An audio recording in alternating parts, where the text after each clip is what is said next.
10 yıldır öksüren bir hasta geldi. Hastaya alerjik astım tanısı konmuş, bir takım inhaler dediğimiz nefes açıcılar verilmiş ve alerji ilaçları verilmiş ama hastanın bir türlü öksürükleri kesilmiyor. Hastayla oturduk, biraz sohbet ettik. Şunu anlattı: hocam benim öksürüğüm özellikle yattığım zaman artıyor, yemekten de 45 dakika sonra artıyor. Hastaya yaptığımız akciğer testlerinde, alerji testlerinde akciğerinde hiçbir şey yoktu, pırıl pırıldı. Bunun tanısı reflüydü. İşte hastaya reflü tedavisi verdikten sonra hastanın hiçbir semptomu kalmadı. 2 hafta sonra öksürükleri kesildi. Buradan 2 tane sonuç çıkıyor. 1. Eğer yattığınız zaman sizin de öksürükleriniz varsa reflünüz olabilir. 2. Hastayla oturup konuşmak ne kadar önemli.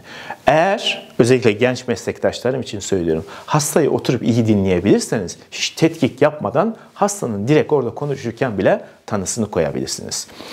Dolayısıyla sizin de eğer göğsünüzde ağrılar oluyorsa, yanmalar meydana geliyorsa, ağzınıza acı bir su geliyorsa ve kötü bir ağız kokusu duyuyorsanız veya etrafınızdakiler size söylüyorsa sizin de reflünüz olabilir. Bu videoda ben size reflünün ne olduğunu anlatmaya çalışacağım. Reflü dediğimiz olay mide reflüsü, gastroözofajiyal reflü kronik bir hastalıktır. Nedir? Midenin içerisindeki asit kalkar, yemek borunuza doğru gelir ve dolayısıyla yemek borunuzu yakar. İşte bu olaya da biz reflü diyoruz. Sebebi ne? Yemek borusuyla midenin arasında bir kapak var. Biz bu kapağa alt özofageal kapak diyoruz. Bu kapak bozulduğu zaman midenin içerisindeki asit yukarı geçer. Bunun için şöyle bir metafor yapacak olursak bir bardak düşünün. Elinizde bir bardak var, içinde de çay var. Bardağı kapağı olduğu zaman bardağı ters de çevirseniz, yan da çevirseniz içindeki çay dökülür mü? Hayır, dökülmez. Eğer bu kapak bozuksa dik dururken sıkıntı yok ama yatırdığınız zaman ne olur? İçindeki çay dökülür. İşte midemizde böyle. Dik dururken sıkıntı yok ama ne zaman ki yatmaya başladık, yattığımız zaman midenin asidi direkt kalkar, yemek borusuna doğru gelmeye başlar. İşte biz bu olaya da kronik olduğu için de reflü olay diyoruz. Peki en sık semptomu nedir? Heartburn. Yani göğüs yanması. Halkın söylediği bir bölge vardır. Buraya genelde iman tahtası derler. Ben de asistanlığımın başında öğrenmiştim. Bu heartburn dedikleri, yani iman tahtasında bir yanma meydana gelir. Hatta yeni işine başlamış, yani yeni mesleğine başlamış doktor arkadaşlar bunu kalp kriziyle karıştırırlar. Ben de karıştırdım asistanlığım esnasında. Araştırırız, bir şeyler çıkmaz. Sonra anlarız ki bu yemek borusundan gelmiş midenin yanması. Dolayısıyla birincisi, eğer tam şu bölgede ve enteresan bir şekilde sola doğru da kayar bu ağrı, heartburn dediğimiz göğüs yanması varsa bu reflünün göstergelerinden bir tanesi olabilir. Diğeri ne? Ağızdan su gelmesi. Özellikle midenin asidi kalkıp ağzınızdan gelebilir. Bir de daha yeni bulunan enteresan bir şey var. Mide asidi yemek borusuna değecek olursa nervus vagus dediğimiz bir siniri uyarıyor. Bundan dolayı da sizin tükürük bezleri dediğimiz parotis bezlerinizden tükürük salgılanıyor. Yani reflü ağzınızdaki tükürük miktarını dahi artırabiliyor. Bunun haricinde ağzınızda asidik bir tat, metalik bir tat, bir tuhaf bir tat olabilir. Bunun haricinde ne olabilir? Özellikle yemek yedikten 45 dakikayla 1 saat sonrasında şikayetleriniz artar. Demin de anlattığım gibi yemekler yukarıya doğru çıktığı için. Ne zaman daha fazla artar? Gece yattığınız zaman, uzandığınız zamanlarda şikayetlerinizde artma meydana gelir. Hastaların diğer şikayetlerinden bir tanesi de disfaji, yani yutma zorluğu olabilir. Yutma zorluğu nedir? Nelerden anlayabiliriz? Yani acaba benim yutma zorluğum var mı? Yutarken eğer ağrınız varsa, boğaz ağrılarınız oluyorsa, boğulma hisleriniz varsa, öksürükleriniz varsa, göğsünüzün tam arka tarafında yemek yerken düğümlemeler varsa, göğsün arka tarafında bir yanma hissi hissediyorsanız ve enteresan bir şekilde ses tellerinizde bir yanma, bir çatallaşma, bir kabalaşma hissediyorsanız işte sizde disfaji, yutma zorluğu var. Reflünün başka belirtileri ne olabilir? Bulantı olabilir, öğürmeler olabilir, göğüs ağrısı olabilir, midede şişkinlik ve oturma hissi, sanki midem dolu, midede böyle bir sanki bir hamur oturmuş gibi hisleriniz varsa, enteresan bir şekilde yine reflü dişleri çürütüyor. Dişleriniz çürüyorsa, sık sık çürüyorsa ve kötü bir ağız kokunuz varsa unutmayın, reflünüz olabilir. Neden bu kadar önemli? Reflü sadece mideyi önemsemiyor. Demin de benim hastamda anlattığım gibi akciğerleri etkiliyor. Akciğerler etkilediği için nefes borusunu etkiliyor. Nefes borusunu etkiliyor ve akciğerlerinizde bir doğulluluk hissi oluşturuyor. Akciğerde iltihap dediğimiz enflamasyona sebep oluyor. Astım, bronşit ve pnömoniyi tetikleyebiliyor. Komplikasyonlar başka neler olabilir? Özellikle yemek borusunun iltihabı, yani biz buna özofajit diyoruz. Yemek borusunda bakterisel olmayan yangı diyelim bir iltihap meydana gelebiliyor. Yemek borusunu yaktığı için orada izler oluşuyor. Eliniz nasıl yandığı zaman orada izler gelişir. İşte yemek borusunun içerisinde de izler oluşabiliyor.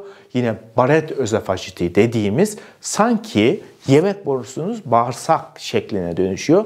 Barrett özofajitine dönüşmesinin sıkıntısı ne?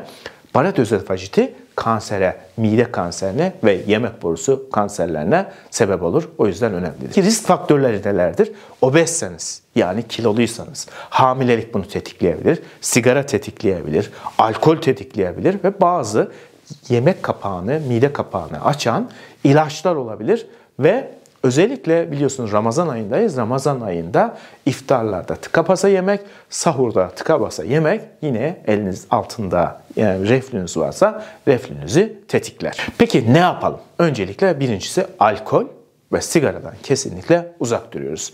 İftarda yemeklerimize fazla yüklenmiyoruz. Çünkü bunlar reflüyü artırır. Ayrıca reflüyü artıran yiyeceklerden kaçınıyoruz.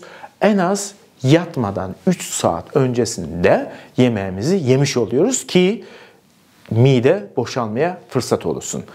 Yatağımızın başını yükseltiyoruz. Mümkünse 45 derece açıya getiriyoruz. Dik pozisyonda yatıyoruz ve enteresan bir şekilde stres, reflüyü çok artırır. Stresle başa çıkma yöntemlerini öğreniyoruz. Hangi yiyecekler reflüyü artırır derseniz, 1. Baharatlı yiyecekler artırır.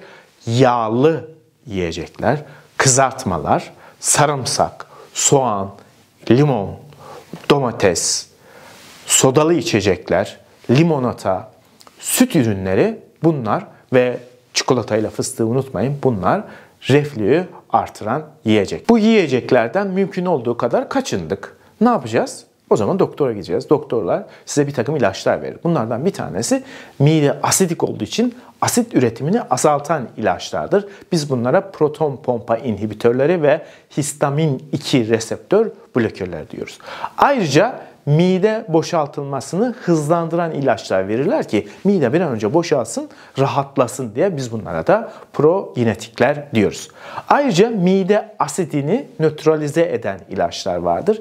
Yani antiasitler diyoruz. Peki bütün bu önlemleri aldık. Bu ilaçları kullandık. Hala reflümüz var. Hala öksürüyoruz. O zaman yöntem nedir? Cerrahi yöntemdir. Cerrahi yöntem nedir? Nissen fundiplikasyonundur. Nissen fundiplikasyonunda mide alınır. Yani fundus kısmı alınır. Yemek borusunun etrafına sarılır. Tam sarılırsa bunun adına tam fundiplikasyon. Yarım sarılırsa da yarım fundiplikasyon denir. Zaten görselde de görüyorsunuz. Bazı hastalarda herni olabilir. Herni nedir? Midenin kalkıp buradan göğüs kafesinin içine doğru yer değişmesi. Bu da herniden dolayı reflüyü artırabilir. Dolayısıyla bu hastalarda da ameliyatla herninin giderilmesi gerekiyor. Astım ve reflünün alakası var mıdır? Çok alakası vardır. Reflü astımınızı, mevcut astımınız yoksa bile ve altta yatan bir faktör olaraktan ve siz de astıma yatkınsanız astımınızı açığa çıkartabilir. Bir. İkincisi de var olan astımınızı kötüleştirir. Neden? Mideden gelen asit akciğerinizin içerisine dolar, akciğerde tahribat meydana getirir. Bu tahribattan dolayı da astımınız tetiklenmiş olabilir. İkincisi ise ilginç bir mekanizmayla midedeki sinirlerle akciğeri uyaran sinirler, nervus vagus dediğimiz sinirler aynı yolaktan gelirler. Aynı mekanizmayla beyinden çıkar gelirler. Dolayısıyla da midedeki asit yemek borunuzda daralmalar meydana getirir. Demek ki ne yapıyormuşuz? Özellikle öksürüğümüz varsa bu öksürüğümüzün illaki akciğerden olduğunu düşünmüyormuşuz. Midemizden olabileceğini düşünüyormuşuz. Ve mide tedavisi aldığımız zaman bu öksürüklerden kurtulabileceğimizi düşünüyormuşuz. Hepinize sağlıklı günler dilerim.